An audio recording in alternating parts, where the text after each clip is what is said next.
I see the Premier and the opposition leader, Kathy Dunderdale and Yvonne Jones, having a little debate, sniping at each other a little bit on Twitter. That famous 144-character feed line that you could use now. And, of course, what are they debating? They are debating about the Lower Churchill, about Muskrat Falls. Premier sent a notice to her Twitter account saying that she was down in Boston to the Energy, Trade, and Technology Conference there, and she was having a very productive time, and that key players there have their eye on Newfoundland and Labrador's clean energy. I guess we're looking for somebody to buy this power, because we don't have anybody to buy it at the moment. Well, the opposition leader, Yvonne Jones, was listening, for the want of a word, and saw the tweet, because she no doubt follows the Premier's Twitter account, and she responded, "Hey, we need the power for industry in Labrador, not Boston. Haven't you heard of the big mining boom in the land of honey and gravel roads?" Little shot now, but she was talking about how things are going in Labrador. Well, Dunderdale tweeted back and said, "Wrong again. Lower Churchill will meet Newfoundland and Labrador's needs, produce power for industry development in Labrador with surplus power for the market. It is a win-win-win." And Jones replied, "It's more like wind, wind, wind." In other words, blowing wind.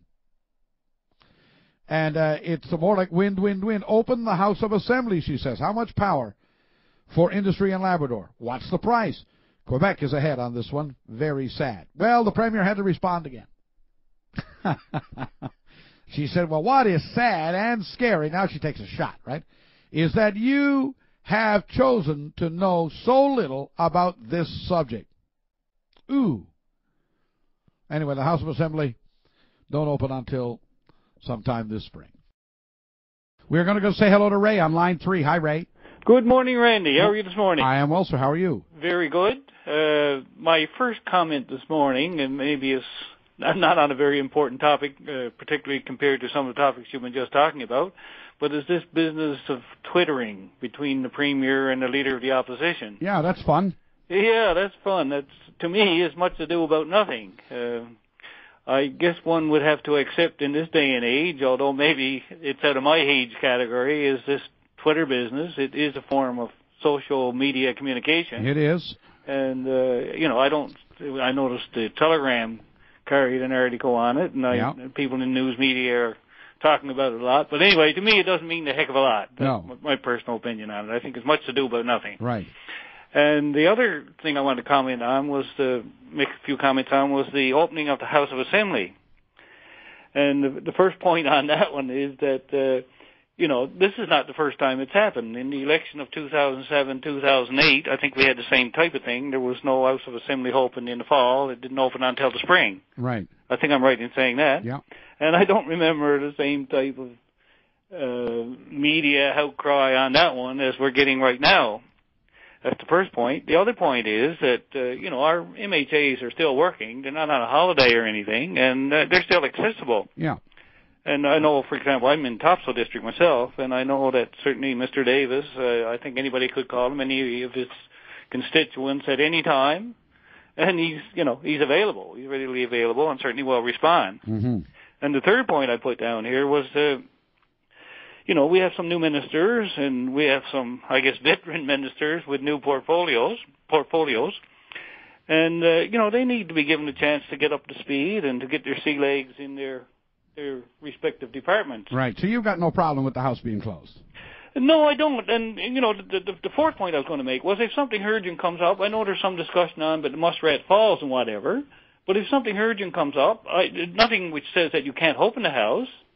And, and if these people need some time to prepare legislation, to get used to their departments, to settle into their jobs, I don't see anything wrong with that, personally. Mm-hmm. Mm-hmm. That's where I would come from on it. Well, of course, the other side of that argument that's been presented, right, I think, is that, this is not a new government. That argument bears a tremendous amount of weight if we're dealing with a new government. Yes, and... but we're not. We're dealing with a government that's been in power for the last 8 years. Yeah, and maybe that's true. But in the meantime, if there's nothing urgent on the go and people can settle in and be better prepared for some session in the spring, why not go that route as well? Well, because the spring session is taken up with the budget.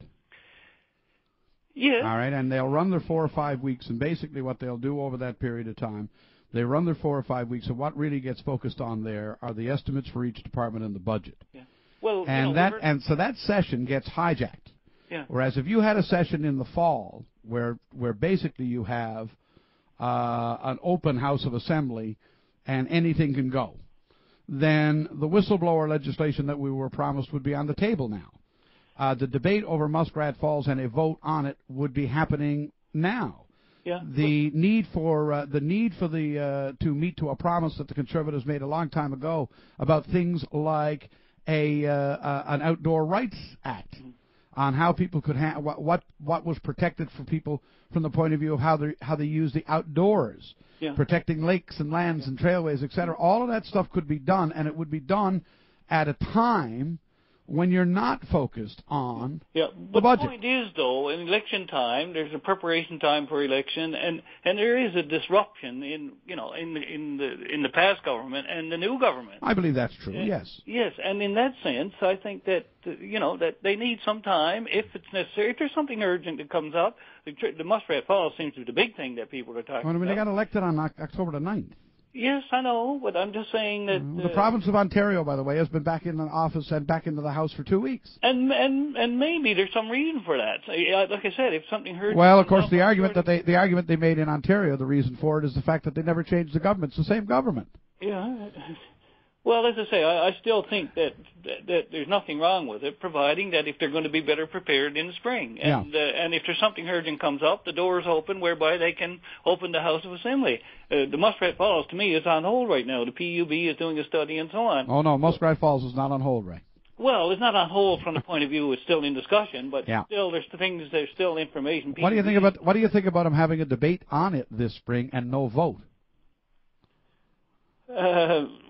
Well, that's another. I don't know if that's going to happen. There's not going to be a vote. Have they said that there's not going to be no vote? There's not going to be a vote. Yeah. Well, you got to start reading my column, Ray. A lot of information in there. But anyway, my point. But yes, they said there's going to be no vote on Muskrat Falls. That only the cabinet will decide on the sanctioning. If you had the House of Assembly hoping now, that they still might not have a vote. So that's a different issue in my mind. Yeah. I'm just changing the subject on you. Yeah, I know you're changing the subject on me, and that's not my point. My point is that the need for the House of Assembly to be open, if there's nothing urgent at this particular time, and they're going to be better prepared in the spring. That's my point. And if that's the circumstance, then you're saying by all means go and do it with my blessing. Okay, thank you, Ray. It is good to talk with you. Thank you, sir. Nice talking to you as well, Randy. You have a great day. You have a great day. Bye bye. Now. All right. Ray presents a very interesting perspective, not a bad one. At all. I don't know that it's one that I agree with 100%. I don't know that I agree with it 100%. I hear comments like, for example, Terry French yesterday made a comment about how he's greened his department. He just went from tourism to environment, and he needs to get up to speed and all of that. That goes to the heart of Ray's argument. That gives it some validity. But there's an awful lot of things we could get done if we could get things into the House of Assembly. And don't kid yourself. There's lots of things that need to get done that we could bring into the House of Assembly and get done. There's any number of things that could be fixed and changed and done, and acts upgraded and so on.